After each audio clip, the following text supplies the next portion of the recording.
In a small town, there stood an old house that everyone whispered about. It had been abandoned for years, its windows cracked and covered in grime.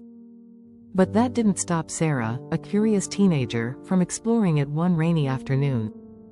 As she stepped inside, the air was thick with the smell of mildew and decay. The floorboards creaked underfoot, and shadows danced in the corners. Sarah's heart raced with both fear and excitement. She wandered from room to room, discovering faded wallpaper and dusty furniture, remnants of a life once lived. In the back of the house, she found a large, ornate mirror, its surface tarnished but still reflecting her image. As she approached, she noticed something strange.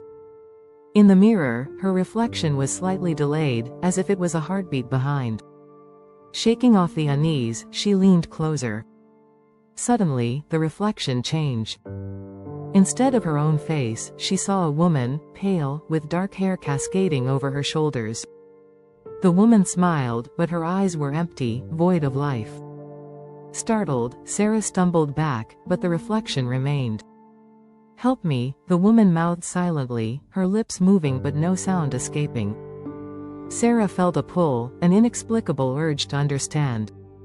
"What do you need?" she whispered, her breath fogging the mirror.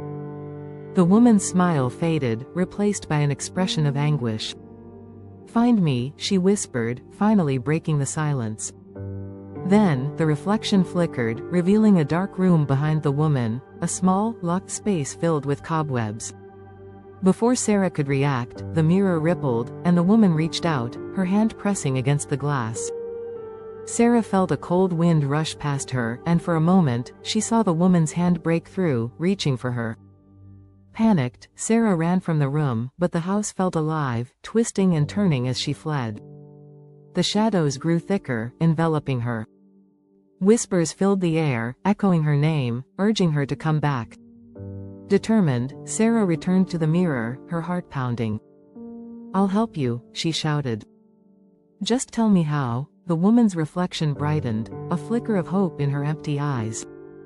The key, in the attic." With newfound resolve, Sarah dashed up the creaky stairs to the attic, her mind racing. She searched through boxes until her hand brushed against a small, rusted key. Heart racing, she sprinted back to the mirror, but the shadows were closing in. Using the key, she forced open the small door in the mirror, her hands shaking. The moment it swung open, a rush of cold air spilled out, and she felt the pull of the woman's desperate need.